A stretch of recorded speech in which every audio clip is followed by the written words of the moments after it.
आज के इस एपिसोड में हम फिलीपींस की मकाती शहर से सुबह सुबह निकल के जाने वाले हैं मिलने के लिए फेलो इंडियन से जो यहाँ फिलीपींस में कई सालों से बसे हुए हैं और यहाँ पर बहुत बड़ी इंडियन एसोसिएशन भी चलाते हैं और इसके साथ साथ एक बहुत ही सक्सेसफुल एंड जाने माने बिजनेसमैन है। और उनसे मिलने के बाद चलेंगे SM मॉल ऑफ एशिया, जो कि कहा जाता है कि एशिया का सबसे बड़ा मॉल है। तो इसलिए जुड़े रहिए और अंत तक देखते रहिए अक्षर डिस्कवर्स द वर्ल्ड।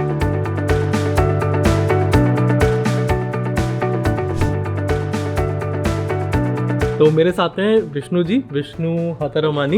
ये यहाँ मनीला में बेस्ड है और काफी सालों से 50+ ईयर्स से सर आप यहाँ पर। नमस्कार जी। 53 ईयर्स हम पुणे के रहने वाले हैं। हम 1969 में फिलीपीन में आए थे, उस वक्त 18 ईयर्स के थे। और मेरी मुलाकात हुई थी सर से due to Indian community that he host on social media and बहुत एक्टिव हैं यहाँ पे। बहुत बड़ी, मुझे पता नहीं थी इतनी बड़ी इंडियन कम्युनिटी है एंड उसको चला रहे हैं। हमारे फिलीपीन में 1.5 लाख हमारे फिलीपीन में कम से कम नहीं, हम बोलते हैं हमारे फिलीपीन क्योंकि हमने फिलिपिनो पासपोर्ट लिया है। और नसीब की बात है हमारे पास 2 मदर है, Indian mother and Philippine mother. तो सर आपकी फिलीपींस की जर्नी कैसे स्टार्ट हुई? How did you discover? देखो साहब, हम आए थे गरीब, यहाँ स्कूल में एजुकेटेड हुए थे। हमारा मामा इधर था। अच्छा। हमने आए थे उसके पास और उसके बाद Philippine has been very good. Okay. सबके लिए अच्छा है फिलीपीन। तो आपको डे वन से अच्छा लगा यहाँ पे? मतलब आपको फिलीपींस में डे वन से मन लगा, आपको अच्छा बिल्कुल लगा? First class. ओके। एंड तब तो फिलीपींस बहुत डिफरेंट होगा ना 50 साल पहले? 50 साल सारी दुनिया ही डिफरेंट थी। बिल्कुल बिल्कुल बिल्कुल। 3 साल में, और अभी देखो पैंडेमिक में क्या हो गया, दुनिया बदल गई है। बिल्कुल बिल्कुल। मैं 50 साल की बात कर रहा हूँ। तो जब आप आए अपने, what did you do here? हम आपको नौकरी थे मेरे अंकल के पास। अच्छा अच्छा। उसके बाद आस्ते आस्ते करके बढ़ते तो व्हाट गए। Was the first business that you did here in Philippines? हमारा जो बेसिकली जो इंडियन लोग का है, जो सिंधी लोग का है, ट्रेडिंग है। अच्छा। अभी तो बहुत एडवांस हो गए हम लोग। हाँ। सब हो गए, सब में बिजनेस में आ गए। हाँ हाँ हाँ हाँ। तो आपने ट्रेडिंग से ही स्टार्ट करा? ट्रेडिंग। तो इंडिया से भी और बाकी जगह से भी सामान लेकर आप आते थे यहाँ पे? नहीं, इंडिया का कम था। अच्छा। मोस्टली था पहले एशिया का और फिलीपीन के आइटम थे। अच्छा। चाइना बाद में आया है, 1980 1990 में चाइना आया है। अच्छा ओके। तब तक ज्यादा यहीं से आप? या तो आप इंपोर्ट भी कर रहे थे, आप एक्सपोर्ट भी कर रहे थे? एक्सपोर्ट दोनों करेक्ट। अच्छा, दोनों कर रहे थे आप। Okay okay. एंड आपने जो ये इंडियन कम्युनिटी शुरू करी, इंडियन को जोड़ना अपने साथ शुरू किया? देखो सब, जब हम इंडियन लोग ऐसे हैं, सारी दुनिया में सबसे प्यार करते हैं और स्पेशली इंडियन टू इंडियन प्यार करते हैं हम लोग। तो मतलब फिर आपने ये कम्युनिटी कब से स्टार्ट करी? Which year did you started to connect with the Indian? देखो सब, हमारा पहले कनेक्शन था हमेशा मंदिर में जाना, संडे को घूमना फिरना, तभी हुआ था। तभी कोई नेटफ्लिक्स नहीं था, टीवी इतने नहीं थे, कुछ नहीं थे। तो वही हमारा था, गेट टुगेदर। ओके। काम के बाद सैटरडे संडे और हॉलीडे को मिलना एक दूसरे से। तो आज की डेट में यहाँ पे फिलीपींस में कितनी बड़ी कम्युनिटी है इंडियन? मेरे ख्याल में कम से कम 1.5 लाख होंगे कम्युनिटी। केवल मनीला में या पूरे फिलीपींस? पूरे फिलीपीन पर 90% मनीला में है। अच्छा। और उसमें से मैं आपको ये भी बताऊं, सिंधी लोग है अबाउट 15,000। अच्छा ओके। और हमारे पंजाबी भाइयों है अबाउट 1 लाख। 1 लाख पंजाबी है। अच्छा। सारे फिलीपीन में है। अच्छा। और उसके अलावा हमारा जो अभी BPO कंपनीज बहुत बढ़ गए इधर। हाँ। फार्मास्यूटिकल कंपनी बहुत बढ़ गए हैं। राइट। और दूसरे भी बिजनेस में बहुत आ गए हैं। मुझे भी काफी लोग यहाँ पे मिले जो फार्मा में है या IT और BPO तो बहुत ही। इनफैक्ट अभी मैं जब आ रहा था, मेरा जो कैब ड्राइवर था उसकी वाइफ इंडियन BPO कंपनी में। कमाल की बात है। कमाल की बात। हाँ, तो मतलब इंडियन IT इन जनरल काफी बड़ा है। देखो यहाँ का फिलीपीन का एक बहुत बड़ा एडवांटेज है, इंग्लिश बहुत बात करते हैं ये लोग। हाँ, इंग्लिश हमेशा प्यार से बात करते हैं। इसलिए बहुत इजी हो जाता है उनके लिए कम्युनिकेट करना सारी। और प्यार से बात करते हैं ये लोग। हाँ। और इंडियन लोगों को बहुत रिस्पेक्ट देते हैं। ये सच्ची बात है। अच्छा, मुझे बताइए, मतलब this is a very fundamental question that I have been thinking a lot about. मुझे नहीं पता था आने से पहले कि यार जैसे आप बता रहे 1.5 लाख इतनी बड़ी इंडियन कम्युनिटी है और इतना बिजनेस हो रहा है इंडिया और फिलीपींस के बीच में, फिर भी इंडिया से अभी तक कोई डायरेक्ट फ्लाइट्स नहीं है फिलीपींस की। तो ऐसा क्यों है? देखो ये बहुत अच्छा सवाल है आपका। हाँ। ये बहुत जरूरी बात है। हाँ। इसका रीजन भी बहुत है। पहले एक मेन रीजन था वीजा का। अच्छा। थोड़ा मुश्किल मिलता था। अच्छा। अभी अपना नई गवर्नमेंट आई है। अच्छा। वो लोग बोले that we are going to open up for Indians. हमारा एम्बेसडर शंभू कुमार बहुत अच्छा है, उसने बहुत प्रोग्रेस किया। इंडियन एम्बेसडर है, बहुत प्रोग्रेस किया। अच्छा। सब एम्बेसडर अच्छे लोग हैं, सब अपने नमूने में इम्प्रूव करते हैं। Right, पर इस बार बिल्कुल। हम नसीब वाले हैं that उसके सारी टीम फिलीपीन में has been very progressive. Plus we have a new government now under the Ferdinand Marcos Jr. Okay. He's an excellent president. Oh, okay. And we see very big prospect between Philippines and India. Very big prospect. I definitely think कि tourism में तो बहुत ही scope है यहाँ पे, मतलब इतने लोग, मैं पहले भी कैमरा पे बात करी है इस बारे में कि साउथ ईस्ट एशिया से जाने वाले इंडिया के टूरिस्ट सबसे ज्यादा हैं। थाईलैंड को एक एडवांटेज है, थाईलैंड और बाली को बहुत advantage. Thailand is very close to India, ticket सस्ती में मिलती है जी, खाना पीना बहुत है, हाँ। और मसाज भी बहुत है। या और यहाँ भी अच्छे लोग हैं, पर डायरेक्ट फ्लाइट नहीं है, डायरेक्ट फ्लाइट्स नहीं है। ट्रू। कोई नया जैसे आना चाहता है इंसान तो डेफिनेटली उसके लिए रहता है ना कि भाई I mean starting capital requirement यहाँ पर आई एम श्योर किसी भी बिजनेस के लिए रिलेटिवली आजकल सब बिग बिजनेस आ रहे हैं इधर, या अब तो स्मॉल बिजनेस नहीं आ रहे हैं, क्योंकि गवर्नमेंट की पॉलिसी भी है you can not open retail investment के साथ। अच्छा। यहाँ समझो प्रॉपर्टी आप नहीं खरीद कर सकते, कॉन्डोमिनियम ले सकते हैं। ओह अच्छा, तो compare to other countries I am sure progress आएगा। ओके, ऐसी कोई रिक्वायरमेंट भी है कि अगर आप मतलब कोई कंपनी सेटअप करते हैं यहाँ पर तो आपको मिनिमम नंबर ऑफ फिलिपिनोस को एम्प्लॉय करना नहीं, फॉरेनर के लिए 2 लाख यूएस इन्वेस्ट करना पड़ता है। अच्छा, ओके, किसी भी बिजनेस या में किसी भी इंडस्ट्री में अगर आप कम से कम है ना। अच्छा, ओके, तो किसी को अगर जरूरत हो किसी तरीके की एडवाइस की तो may be he can help you out if अगर आप टाइम रहेगा बोलते हैं अपना मूवी स्टार आएंगे तो फिर नंबर दे दो हमारा, हमें कोई प्रॉब्लम नहीं, बिकॉज फिलीपीन में बहुत अच्छी सीनरी है, beaches are the best beaches, कितने शादी भी होते हैं इधर फिलीपीन में अभी, डेस्टिनेशन बहुत है। ऑफ कोर्स थाईलैंड नंबर 1 है इसमें, थाईलैंड नंबर 1 है बिल्कुल। तो आपको फिलीपींस के बारे में सबसे अच्छा क्या लगता है? सबसे अच्छा लगता है भाई भगवान का शुक्र है, सब खाना पीना है, अच्छे लोग हैं यहाँ, और क्या चाहिए जिंदगी में। सही है, thank you so much Vishnu ji for your time and effort, and बहुत अच्छा लगा मुझे आपसे मिल करके। और एक बात है, बोलते हैं फिलीपीन में अगर आप एक बार आए फिलीपीन में आप 3 बार पक्का आएंगे, मतलब आपको 2 बार और आना पड़ेगा। चलो मैं दोबारा मिला।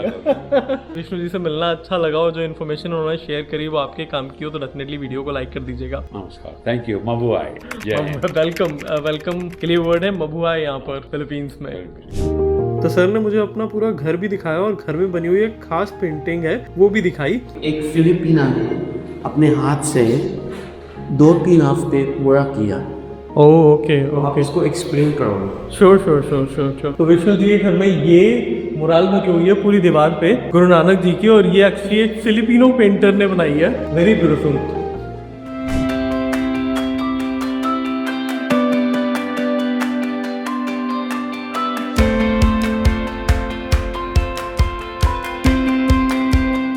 तो अब चलो चलते हैं SM mall of Asia. SM यहाँ पर सबसे बड़े बिल्डर्स में से एक है, और ये जो मॉल ऑफ एशिया है वो एक टाइम पे एशिया का सबसे बड़ा मॉल था। अभी तो दुबई मॉल है जो वर्ल्ड का सबसे बड़ा मॉल है, बट ये मॉल ऑफ एशिया अभी भी दुनिया के one of the biggest malls में गिना जाता है। ये मॉल इतना बड़ा है कि आप pretty much आधा दिन पूरा वॉक ही करते रहो, ना रुको ना एक जगह, तभी भी आप कवर नहीं कर पाओगे।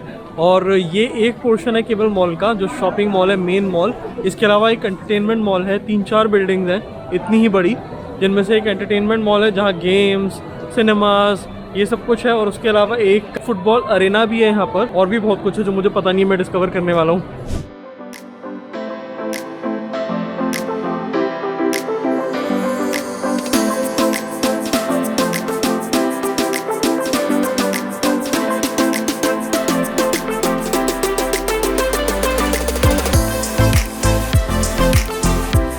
यही नहीं, यहाँ पे मनीला में और भी बहुत सारे मॉल हैं, और बहुत बड़े बड़े और बहुत सुंदर सुंदर मॉल्स हैं।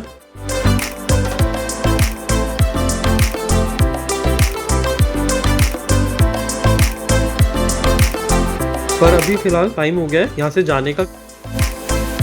ऐसे मॉल ऑफ एशिया एक्सप्लोर करने के बाद अब हम जाएंगे मकाती डाउनटाउन वापस, और विजिट करेंगे फ्लेवर्स जो कि एक इंडियन रेस्टोरेंट, और वहाँ मुलाकात करेंगे एक ऐसी शख्सियत से जो यहाँ की इंडियन कम्युनिटी के साथ बहुत क्लोजली जुड़ी हुई हैं, और फिलीपींस और इंडिया को जोड़ने का काम कर रही हैं अपने एक बिजनेस और चैरिटेबल मिशन के थ्रू, जहाँ पर आर्ट के थ्रू बच्चों को सेल्फ एक्सप्रेशन सिखाया जाता है। मैं अभी हूँ यहाँ पर मकाती में, डाउनटाउन में, एक इंडियन रेस्टोरेंट में, फ्लेवर्स, मेरे साथ हैं अदिति जी, यहाँ पर एक आर्ट स्कूल रन करती हैं अपना खुद का, जिसके बारे में शायद बेहतर ये बता पाएंगी।